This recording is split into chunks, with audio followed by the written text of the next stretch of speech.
fais quoi? Tu fais quoi? Tu fais quoi? Tu fais quoi? Mais il fait quoi? Tu fais quoi?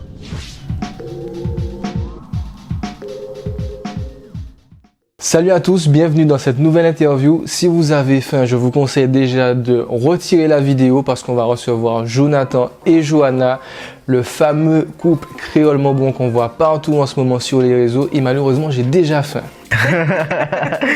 Salut Guéric, comment ça va? Salut à vous les amis, ça va très bien. Très heureux de vous recevoir, même si c'est l'heure du déjeuner. Comment allez-vous? Ça va super, merci. Ça va au top. Très content de passer sur Tu fais quoi? Enfin. C'est ça.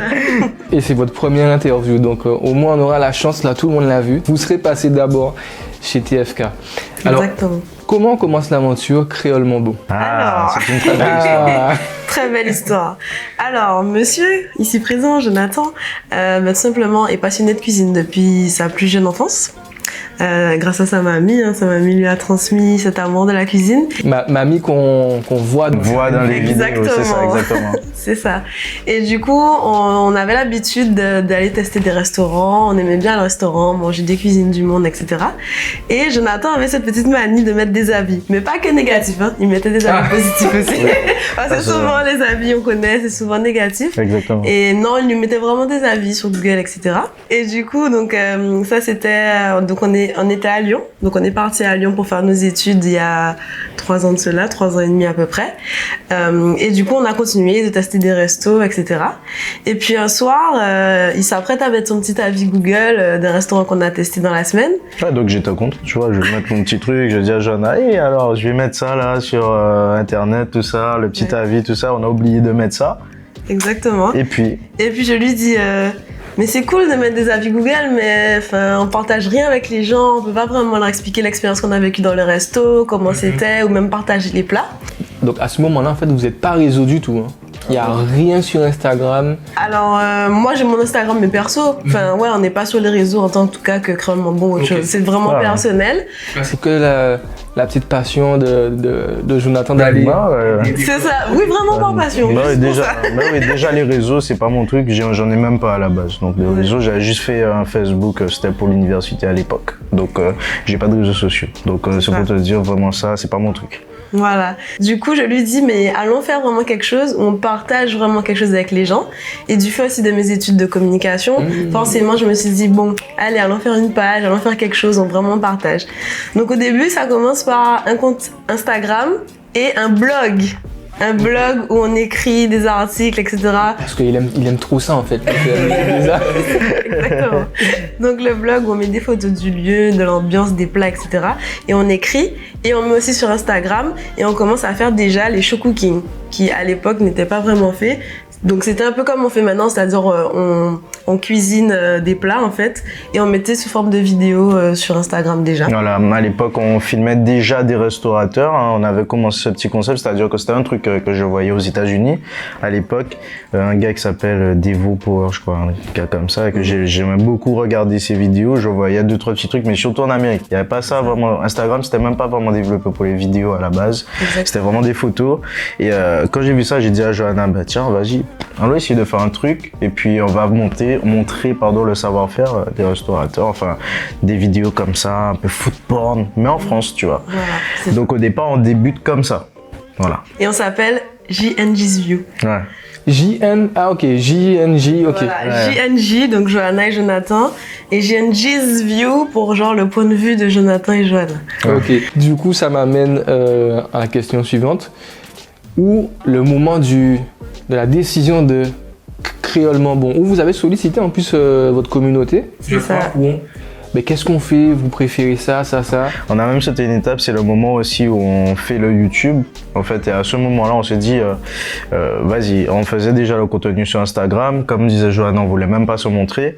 Et puis, on dit, allez, allons faire pourquoi pas, un YouTube.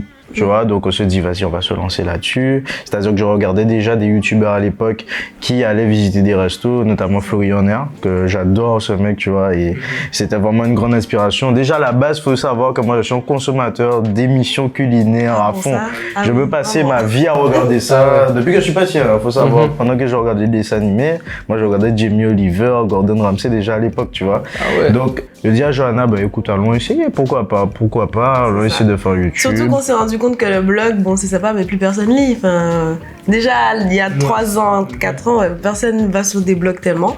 Donc, on s'est dit, bon, allez, on fait des vidéos et on assume de se montrer et d'être fiers, en fait, de ce qu'on fait parce que, au final, au début, on avait cette peur. On se disait, ouais, mais qu'est-ce que les gens vont dire? On s'est dit, ouais, se prendre pour qui? Commencer à critiquer des restos, des trucs comme ça.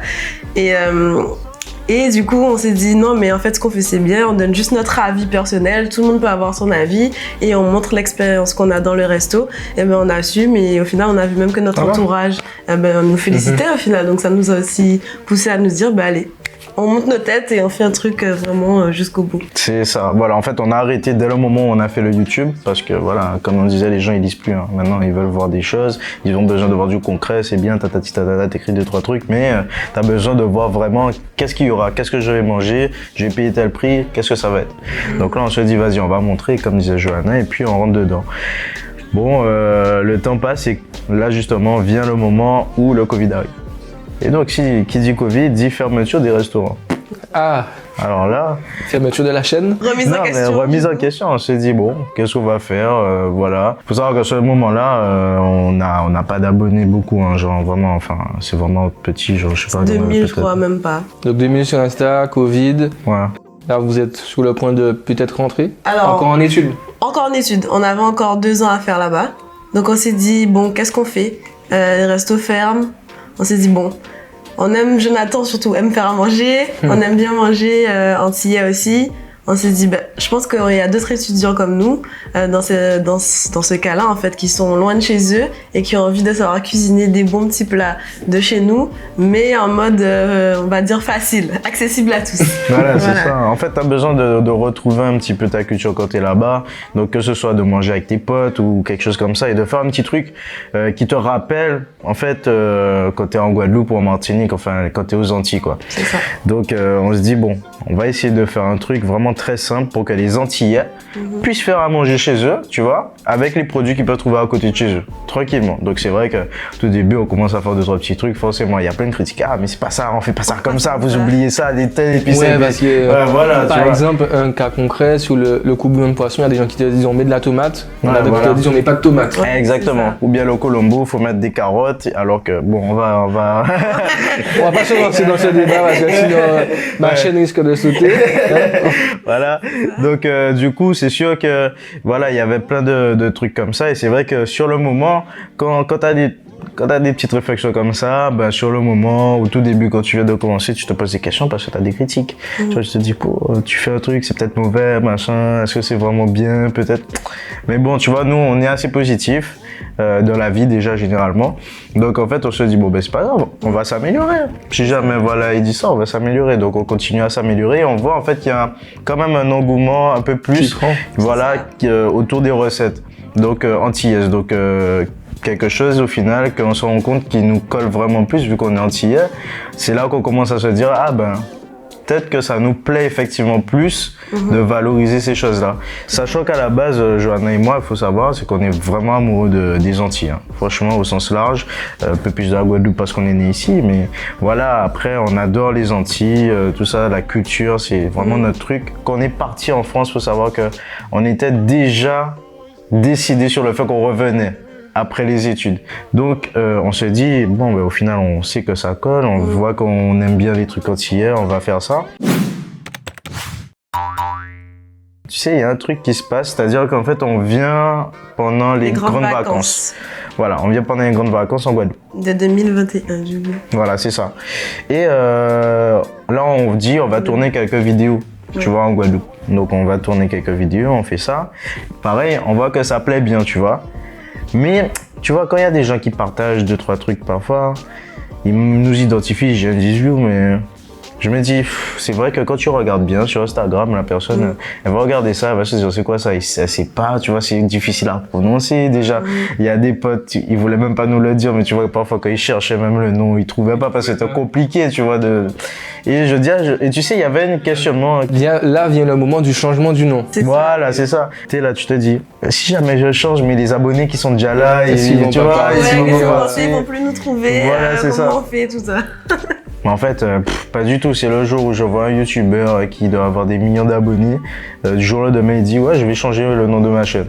Je me dis, alors, on a peut-être 200 abonnés sur YouTube, on s'en fout, tu vois. On va faire quelque chose, on va changer, tu vois.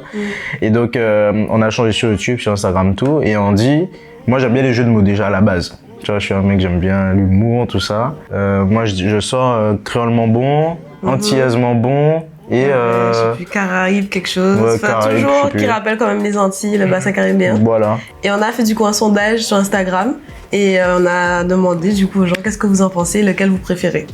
Et du coup, Créolement Bon a remporté. Voilà, c'est a ça. remporté le sondage. À la base, même, c'est celui qui déjà il préférait. Ouais. Et en fait, c'est celui qui sonnait le mieux aussi et qui parlait tout de suite au final. Ça a vraiment eu un impact de changer de nom parce qu'on a vraiment eu plus de visibilité et les gens comprenaient plus vite aussi ce qu'on faisait. Aujourd'hui, ce que je trouve fantastique, c'est que vous avez, et peut-être que c'est aussi la fusion en fait de vos deux compétences, toi qui adore la cuisine, Johanna aussi, mais qui a un côté plus communication, peut-être marketing. C'est ça. Et vous avez une audience partout. TikTok, Instagram, YouTube. On a combien sur Insta? Alors, on est actuellement à 44 200. C'est ça. YouTube 17 000 et quelques. et TikTok? 60 000. 62 000 et quelques. Ouais. Comment on fait pour être aussi présent sur tous ces réseaux-là en même temps? C'est hyper compliqué. Est-ce que quand vous tournez, bon, j'ai vu les backstage, donc je sais comment vous procédez un minimum. Vous savez déjà, ok, on va faire ça pour TikTok, ok, ça ce sera pour Insta, ok, ça c'est pour la chaîne YouTube. On voit que l'appareil de vlog, c'est le prolongement de vos mains, donc vous la dégainez tout le temps. Et comment on fait pour avoir cette présence Sincèrement, c'est de l'organisation. C'est de l'organisation au début, justement, c'était un peu compliqué de savoir comment on faisait. Mais au fur et à mesure de tourner des vidéos, etc., on a en fait pris limite un rythme, j'ai envie de dire, et on s'est dit on s'est fixé surtout des objectifs hyper importants. On s'est dit on veut être présent, on publie combien de fois par semaine, sur quel réseau, qu'est-ce qu'on fait. Et du coup, à partir de là, une fois qu'on a établi combien de publications on veut, etc., on dit faut qu'on tourne tel jour pour que ça publie ce jour-là, etc. C'est vraiment que de l'organisation. Et c'est ça qui est vraiment chaud parce qu'il faut tenir les délais. Et on sait que les réseaux sociaux, c'est la présence qui fait que tu gagnes en notoriété. Il faut être là tout le temps. Donc c'est super important de s'organiser. Et je pense que c'est vraiment ce qui a fait qu'on a réussi à avoir une certaine visibilité. Et quand on parle présence sur YouTube, c'est au moins une vidéo minimum pour vous, je crois, par semaine. C'est ça, voilà. Et c'est vrai qu'en plus, alors à un moment qu'on est arrivé, en plus on faisait 2 vidéos par semaine au tout début. Et c'est moi, en fait, c'est nous deux. On gérait tout, c'est-à-dire que ce soit le montage, etc. En fait, toute la chaîne, en fait, c'est nous, on s'occupait de tout. Voilà, donc c'est vrai que c'est pas toujours simple, à savoir qu'en plus on tourne avec des restaurateurs, donc à savoir que ils ont un service pendant qu'on est en train de filmer, ils sont pas toujours disponibles que pour nous. On est en train de filmer, il y en a un qui présente, et en même temps faut filmer pour TikTok, Instagram, parce qu'on fait des différentes choses en même temps, donc c'est pas toujours simple. Franchement, en vrai, moi je suis avec la caméra et en même temps j'ai le portable dans l'autre main. Ouais, faut pas que je bouge trop, mais en même temps il faut que je filme pour TikTok et Instagram. Voilà, c'est tout un truc, sincèrement. En vrai, c'est une gymnastique, mais après au final on s'est habitué, surtout avec le rythme, et puis ce qui est le plus important, c'est qu'au final, tout le monde s'y prêtait au jeu au fur et à mesure. Donc, c'est vrai qu'on a eu beaucoup de retours au final positifs, et c'est ce qui a fait, je pense, que de partager aussi cette positivité avec les gens, qui a fait que ça fonctionne de plus en plus, on va dire. Comment on arrive à transformer sa passion en activité? Aujourd'hui, ça se développe de plus en plus du côté de Créolement Bon. Vous avez une forte audience, on voit des gros partenariats, si on peut citer Dolorent, la distillerie ou d'autres beaux contrats que vous avez décrochés. Comment on transforme ça en business? Est-ce que c'est vous qui êtes allé démarcher ou est-ce qu'ils sont venus vers vous directement? Bah, en fait, il y a des deux. Il y a des deux, c'est-à-dire qu'il y a des marques qui nous contactent parce qu'ils aiment bien notre contenu, ce qu'on fait et qui trouvent que l'image qu'on a correspond à leurs valeurs. Et il y a d'autres entreprises, où par contre, là, c'est nous, on a vraiment envie de travailler avec eux parce qu'on trouve que soit c'est les valeurs, soit même leurs produits tout simplement sont bons, hein, tout simplement. Et on a peut-être envie de faire une recette avec ou quelque chose. Donc voilà, donc il y a des deux. Sincèrement, il y a vraiment des deux. Réellement, bon, c'était pas forcément quelque chose qui partait sur cet objectif-là. On pensait pas que ça allait arriver là. Mais c'est sûr qu'après, au fur et à mesure qu'on arrive, on s'est dit, on arrive en Guadeloupe, on avait des objectifs. Quand même, on s'est dit, vas-y, on va essayer de pousser Créolement Bon, de pousser l'idée. Et au final, bah, c'est ça, c'est de croire en son idée, dans son projet, et puis de continuer. Qu'est-ce qui fait que, à quel moment peut-être, vous avez eu le déclic et vous avez senti que, ok, là, ça devient vraiment très sérieux? Ben, moi, je dis vraiment au moment, en fait, où on se dit qu'on va revenir en Guadeloupe. Hein. C'est vraiment à ce moment-là. C'est-à-dire que avant, on se disait, oui, ça peut fonctionner, tu vois, quand on était en France, tu vois. Mais on n'avait pas, comme je te dis, tu vois, on parle d'organisation, de ceci, de cela, on n'était pas encore à tout ça, tu vois, à ce moment-là. Ce qui change vraiment, c'est au moment où on décide, on se dit, ouais, on va partir en Guadeloupe, et qu'est-ce qu'on fait avec ça? C'est-à-dire qu'on sait ce qu'il y a actuellement, et on sait ce qu'on peut rapporter. Et donc, à ce moment-là, on se dit, bon, ben, quand on va venir, on va rapporter ça. Et c'est à ce moment-là qu'on se dit, bon, ça peut fonctionner, et là, on va lancer quelque chose. Et là, on arrive à des vidéos très immersives, où vous allez chez un restaurateur, enfin chez plusieurs, on a pu voir. Est-ce que vous pouvez nous présenter vite fait les contenus qui sont sur YouTube? Sur YouTube, on a pour l'instant 2 types de contenus, on va dire principalement. Non, plutôt 3, pardon. On a du coup les immersions dans les restaurants, donc ça s'appelle Guadeloupe Vlog. Donc on fait immersion dans les restaurants. On a aussi Guadeloupe Vlog où on fait des recettes. Donc c'est souvent des recettes avec nos grands-mères, mais on a aussi fait avec les petits cousins. L'idée c'est vraiment la transmission de connaissances et du savoir-faire culinaire. Et le 3e type c'est des weekly vlogs, on a appelé ça. Mais en gros c'est qu'on monte un petit peu la vie de tous les jours en Guadeloupe, enfin notre vie. Exactement, comment ça se passe depuis qu'on est rentré, qu'est-ce qu'on fait. Des fois on va tester comme ça des trucs, c'est pas forcément prévu, mais dans la vidéo on se dit bon allez on va manger là, on va voir si c'est bon et voilà. Enfin montrer un petit peu le quotidien et quelques backstage aussi du coup de nos vidéos. Nous on reste quand même sur une ligne directrice. C'est que notre ligne directrice c'est de toujours valoriser tout ce qui est antillais, le savoir-faire et la transmission dans la durée. Donc du coup il faut que ça perdure, mais en même temps tu vois à un moment c'est que la culture aussi c'est que ça devient parfois un peu vieillot. Tu vois, c'est-à-dire que toujours faire des trucs un peu, voilà, c'est traditionnel, etc. Donc c'est de donner toujours de la modernité dans ce qu'on fait, dans la culture, pour que ça puisse perdurer au fur et à mesure du temps. Mettre au goût du jour, on va dire. Voilà, c'est ça exactement. Voilà. Donc c'est toujours sur cette direction. Quelle vision vous avez de cette aventure Créolement Bon entre son début et là où elle est aujourd'hui et ce qu'elle pourra devenir par la suite? Incroyable. On a vu un premier article sur le France Antilles. Félicitations déjà. Ah, merci. Comment vous accueillez tout ça? Franchement, on s'est dit c'est ouf. On s'est dit au début, comme il a dit, on pensait pas du tout que ça aurait pris une telle ampleur. Même si on s'était mis des petits objectifs, on s'est dit allez on veut faire quelque chose, mais on n'aurait jamais cru que ça aurait pris aussi vite surtout. Parce qu'en vrai c'est depuis octobre, sincèrement, que ça a vraiment pris. Et enfin, chaque jour ou chaque opportunité qu'on a, on se fait waouh, c'est incroyable en fait, à chaque fois, hein. C'est vrai, et c'est pas fini, ça continue. C'est ça. Je sais pas jusqu'où on ira, mais voilà. je nous souhaite d'aller loin, mais c'est fou en fait, c'est juste incroyable. En fait, c'est surtout dans la vitesse, au final. C'est-à-dire que comme on disait, on a des objectifs, mais c'est surtout dans la vitesse que c'est assez impressionnant. Mais c'est très plaisant, enfin, on est vraiment très reconnaissant en fait de toute cette communauté, de toutes ces personnes qui nous envoient des messages, qui nous disent, parce que pareil, au final, plus t'as d'abonnés aussi, plus t'as de personnes qui te suivent et qui t'envoient des messages, etc. On a des réactions, etc. Mais c'est vraiment très très plaisant parce qu'on se dit quand même, on fait quelque chose, on le fait avec cœur. Voilà, c'est ça. On le fait pour nous, mais pour tout le monde, tu vois. Et au final, quand on voit que ça plaît. Les gens au final ils aiment aussi ce qu'on fait, sachant que c'est pour eux qu'on le fait, c'est vraiment c'est un graal, je sais pas comment expliquer. Puis voilà, après comment on accepte ça, voilà, comme je te dis, je pense qu'on est reconnaissant en fait, reconnaissant. C'est quoi un message peut-être qui vous a le message qui vous a le plus touché? Là, comme ça, j'ai pas de... Enfin, il y a tellement de personnes qui nous disent « Franchement, c'est super, continuez », qui nous donnent la force, etc. J'aurais pas forcément un message en particulier parce qu'on a beaucoup de bienveillance dans notre communauté. Je sais pas si toi, tu... S'il y a un moment quand même qui est assez... du coup, ce sont pas vraiment des messages, mais tu vois, c'est un peu la même chose, c'est juste que c'est en vrai. Et pourquoi c'est aussi impactant? C'est parce qu'en fait, on était avec ma mamie. Donc on était avec ma mamie dans la voiture, tout ça. Et là, on avance. Puis il y a un gars, tourne sa tête comme ça.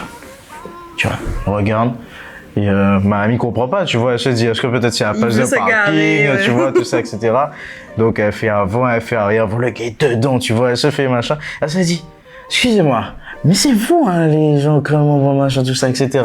Et tu vois, et là, en fait, ce qui était vraiment impactant, c'est qu'en fait, ma mamie, tu vois, elle était hyper contente parce que, en fait, tu vois, là, depuis maintenant, elle donne de sa personne de ouf, hein, dedans, là. Ok, ah là, les vidéos, limite, c'est elle qui dit je veux passer, quoi. Oui, c'est clair, c'est clairement ça. Et du coup, en fait, sur ce moment-là, tu vois, c'était assez impactant parce que ma mamie, tu vois, à ce moment-là, c'est là où elle sent vraiment ce côté assez de fierté où elle se dit, ah, je suis content de ce qu'il fait, etc. Et après, au final, quand toute ma famille, à chaque fois, ils reçoivent des messages de leurs collègues, de leur famille, etc., qui dit des amis qui leur disent « Ouais, on a vu ce que Jonathan fait avec sa copine » ou bien même du côté de la famille de Johanna qu'on a ça. En fait, c'est vraiment... On est hyper content de ce qu'on fait par rapport à eux parce qu'ils nous donnent tellement, tu vois, ils nous ont tellement donné qu'au final, on est content de les rendre fiers. Comment aujourd'hui vous pourriez... Quel conseil, vous pourriez donner aux jeunes créateurs de contenu, ceux qui souhaitent se lancer dedans ou peut-être qu'ils le font déjà mais qui peinent à se développer, ce serait quoi votre conseil après ce retour d'expérience? Alors moi personnellement, pour ceux qui veulent se lancer, mon conseil c'est vraiment comment je vais dire ça, de pas avoir peur, parce que vraiment c'est quelque chose par lequel on est passé. C'était qu'au début on avait vraiment peur de s'afficher, peur de se montrer, peur de... Voilà, on avait peur tout simplement. Donc de pas avoir peur, parce qu'au final, en fait, y a rien d'arrête, j'ai envie de dire. Y a rien qui va t'atteindre plus que ça. Tu fais-le, lance-toi et c'est tout en fait. Dès que tu crois en ton truc, vas-y. Ça c'est vraiment super important pour ceux qui se lancent. Après, pour ceux qui sont déjà là, c'est Camirette pas molly. Voilà, c'est ça. Un jour viendra parce que, en fait, je pense qu'il n'y a pas de secret. C'est comme dans tout. Hein. Quand tu fais quelque chose et que tu donnes de ton meilleur, à un moment donné, si tu veux t'améliorer, etc., c'est sûr qu'un jour ça va arriver. Je pense. Hein. En tout cas. C'est le travail. Enfin, le travail récompense toujours. Peut-être que pour d'autres c'est plus rapide, pour certains c'est rapide, pour d'autres c'est plus lent. Mais dès que tu travailles, que tu donnes à fond, t'as toujours une récompense au final. Donc c'est vraiment de ne pas lâcher, de continuer. L'organisation est hyper importante. Si c'est quelqu'un qui n'est pas encore assez organisé, d'essayer de trouver comment s'organiser, de pas hésiter à regarder ce qui se fait ailleurs, soit ici, soit même ailleurs, et de s'inspirer et de pas avoir peur de prendre en fait, parce que au final tu crées quelque chose mais personne n'invente réellement. Hein. Tu le réadaptes finalement. Tu réadaptes, tu fais en fonction de toi, de ta personnalité, mais ça existe déjà. Donc de pas avoir peur de prendre quelque chose qui existe déjà et de le mettre à ta sauce, c'est tout à fait normal. Et voilà. Et pour moi, c'est ça. Hein. Voilà, c'est tout. Pareil pour toi, Jonathan? Ouais, je pense. Hein. Et je voulais savoir comment vous arrivez finalement tous les deux à fonctionner aussi bien en couple. Alors, c'est clair qu'au début, c'était pas forcément facile. Hein. Ouais. Tu sais, comme on dit, en fait, si tu veux l'aventure, réellement débute là, en fait, il y a pas très longtemps, mais ça fait au moins déjà finalement 3 ans qu'on est là-dessus, hein, au final. Et au tout début, forcément, c'est pas facile parce qu'il faut s'habituer à travailler ensemble, que un tel écoute ce que tu dis, que soit pas ses idées, mais ne pas se fâcher si l'autre trouve que ton idée est nulle. Voilà, c'est ça. Il y a eu des anecdotes comme ça. Ah oui, bien sûr. Toutes les fois où, par exemple, j'ai pu proposer un truc à Johanna qui a trouvé ça nul ou bien l'inverse. Mais c'est de surtout ne pas s'énerver, tu vois, parce que, tu sais, quand t'es en couple et que, voilà, il y a ces questions qui se posent et en plus de ça, tu rentres dans un truc professionnel et là, tu te fais, vas-y, tu m'énerves tout ça, c'est bon. Ça peut très vite et vas-y, on fait plus rien, tu vois. Mais en vrai de vrai, il faut toujours prendre les choses au final d'un côté positif et rigolant, enfin avec de l'humour, tu vois, au final, bon, c'est pas trop grave, tu vois, on se prend pas la tête, et au final, maintenant, on arrive à communiquer vraiment très facilement. Quelque chose nous plaît, ok, ça nous plaît pas. Qu'est-ce que tu en penses, voilà. Voilà. Et la communication est vraiment importante, c'est-à-dire que aujourd'hui, je pense aussi que ça, c'est très important, c'est qu'il n'y a pas un truc qu'on fait, parce que parfois, tu vois, genre, quand on parle avec des marques ou peu importe la chose, c'est-à-dire que parfois c'est que moi, il n'y a pas forcément Johanna, ou parfois c'est que Johanna, mais c'est de toujours communiquer, c'est-à-dire que jamais un accepte quelque chose sans avoir validation, voilà, échange avec l'autre. Voilà, que ce soit dans la vidéo, le contenu qu'on va faire, toutes les choses, en fait, il faut toujours qu'on communique, qu'on dise, ok, d'accord, bon ben on va voir, je vais voir si Johanna est ok, et puis on se recontacte. Pour finir, j'aurais aimé savoir, est-ce que vous avez une collaboration de rêve, une personne avec qui vous souhaiteriez vraiment, ou peut-être une entreprise, vraiment collaborer? Hein? Mark Vince. Ah, Mark Vince quand même, ouais, là ce serait lourd. Mark Vince, c'est un youtubeur, je sais pas de quelle origine, enfin il est anglophone en tout cas, et il travel for food, c'est-à-dire il voyage vraiment pour la cuisine. Et ses vidéos sont juste incroyables, il va partout dans le monde. Et il partage des choses avec les locaux, il mange les plats locaux, franchement il est vraiment, à chaque fois qu'il se déplace quelque part, il est vraiment intégré je trouve dans la culture et c'est ça qui est beau. Et c'est vrai que j'aime beaucoup ses vidéos, enfin on aime beaucoup ses vidéos. Je pose la question quand même si c'est plus à présenter, sur quel réseau on peut vous retrouver? On peut nous trouver sur les réseaux tellement bons, donc Instagram, Facebook. TikTok. On est sur Facebook, on va essayer d'être plus présent, mais on est dessus, on publie de temps en temps, mais c'est plus pour l'instant des repartages des vidéos. Okay. Mais on est présent sur Facebook, donc Instagram, TikTok, YouTube et Facebook. Voilà, c'est ça. Un message de fin peut-être? Nous, comme on est vraiment aussi pour pouvoir encourager la jeunesse, parce qu'on est jeunes et qu'on veut montrer aussi ceux qui sont là déjà, que les jeunes peuvent faire de belles choses, les jeunes Antillais ont des compétences, que c'est pas ce qu'on dit tout le temps, que soi-disant c'est la jeunesse ne fait rien. Ne fait rien, etc. Voilà, la jeunesse a du talent et on a du talent et vous en êtes la preuve en fait. Voilà. Et donc, on encourage tout le monde à croire en soi, croire en ses rêves et atteindre ses objectifs, quoi, ne rien lâcher. Voilà. Merci à vous deux et bonne continuation pour la suite. Merci Guéric. Yes. À bientôt. Il fait quoi? Tu fais quoi? Tu fais quoi? Mais il fait quoi? Tu fais quoi?